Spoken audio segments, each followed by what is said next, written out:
Alright, welcome back to Teen Titans Classic, New Teen Titans Era. And in this episode, we're covering issues 11 and 12. First up, issue number 11.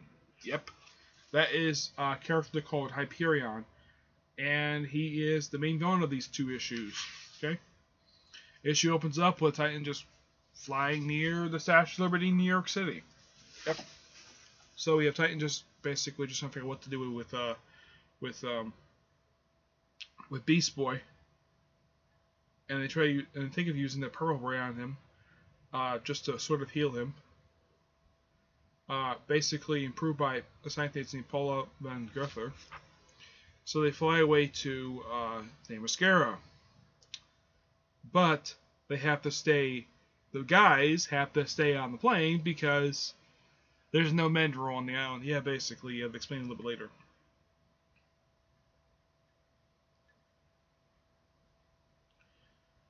And of course, I think they had contacted her ahead of time because she knows what's going on. So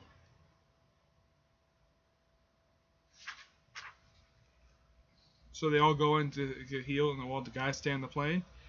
In Tartarus, the Titans escape. It says, well, Hyperion, anyways. I live, and he gets out of Tartarus, and he runs into, and he knows something's wrong, and so of course Donna goes after him, and he sort of seduces her, and of course he makes out with her, and of course she kicks him, beats him up, and somehow he convinces her to sort of fall in love, and of course he brainwashed her to fall in love with him. Of course, he does not rape her in any way, unlike another character in another comic and their different company. Okay, and they make out again. Of course, Starfire and Raven like, what the heck is going on? And then they attack Hyperion, who still has Donna. Well, Starfire attacks Hyperion, and then of course the Titans have to escape. Well, they go to Tartarus. Says this is one of the original Titans. Of course, he explains kind of like their backstory with, especially with these Cyclops, and well, actually, Cyclops show up, and they're together for a few pages, like just talking and fighting these Cyclops.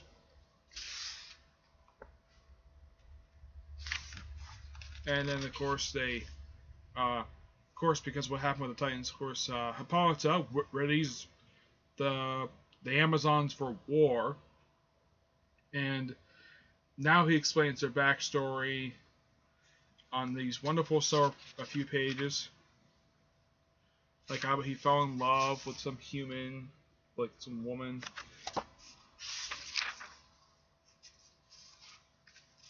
I love these beautiful pages by George Perez. Yep. It explains quite nicely what's going on. Of course, they make out again. This is like the third time in this comic they've kissed, despite the fact that, yeah, Donna's got a boyfriend, and yet she's making out with a Titan. And this does lead in. She does tell him what goes on. So, of course, Beast Boy is just attacking. He shapeshifts into some kind of creature, and there's like some fight going on. And then, of course, the Titans have escaped from Tartarus. And then they said, of course, he gives her, and of course, Hyperion basically has Donna Troy fully under his control, and of course, she wears this scantily clad outfit, makes her like a classical Greek. So they decided to. The issue ends where the Titans Myth decided to attack Mount Olympus. And now we have issue 12. One of these classic nods to X-Men 100 where you have these two teams just about to fight each other. Yep. Issue opens up with Hippolyta. Oh, actually, it's not Hippolyta, it's Athena. Telling them basically. Like, they explain what's going on, basically, that Olympus is under attack, so the Titans decided to go out and help them. So and here we have the Titans attacking Mount Olympus, and their invasion goes on for like pretty much the whole comic. And of course we have the gods basically just worried about it, like they know about it, and they get to the top. And of course Zeus with his big red beard, and he just angry because the Titans are attacking.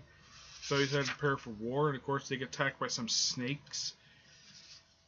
I think it's the Titans. The Titans meant to get attacked by snakes, and of course this person who puts out snakes says this is the Furies, and of course the gods attack, and this wonderful splash page by George Perez, where you have the Titans myth versus the gods, and this happens throughout the whole comic. Fight, fight, fight. You have lots of fighting. Yeah. Let's show off these wonderful splash pages. There's lots of fighting. Yeah. Yep. Lots and lots of fighting. And of course, Beast Boy, for some reason, shooting out fire. And of course, Zeus gets buried in some rocks.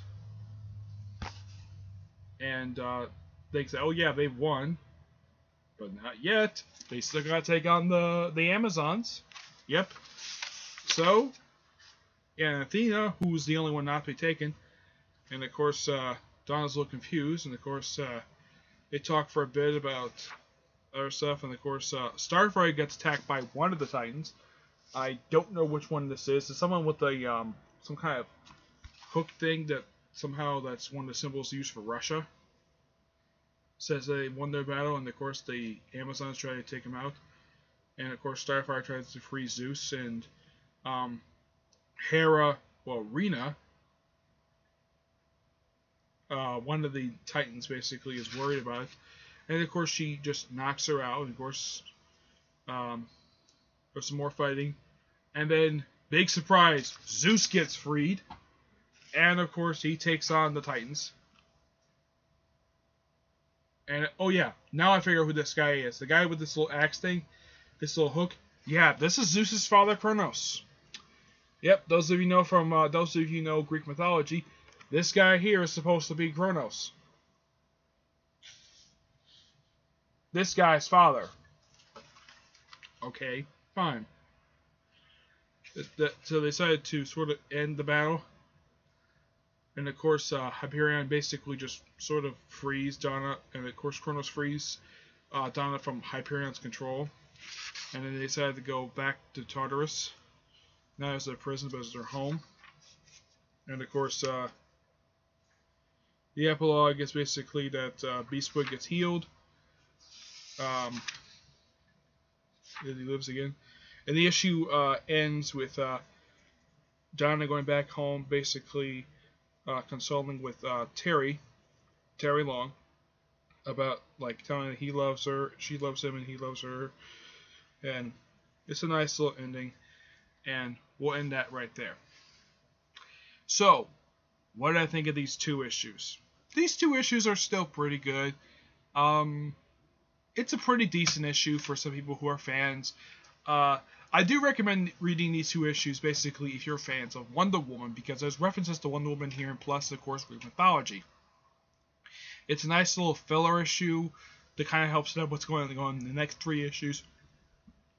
So, this might make they're a bit of a kind of a letdown from the previous two issues featuring Deathstroke and the Puppeteer.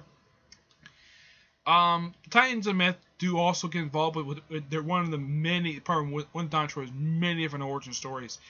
And one of DC's things they love to do, they love retconning Don Troy's origin story. And there have been a total of 6 different origin stories right now. The second one gets a little bit later.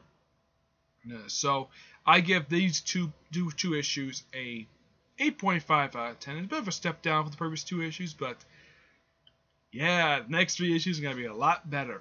Okay? And even though this episode was a little bit shorter than the last one, but hey, it was mostly a fight scene. Yep.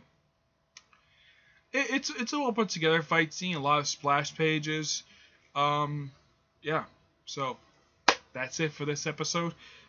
Stay tuned for the next episode, which I'm going to cover a 3-parter I've always wanted to talk about. Issues 13 to 15 of New Teen Titans on episode number 7. So, until then, see you there. Bye.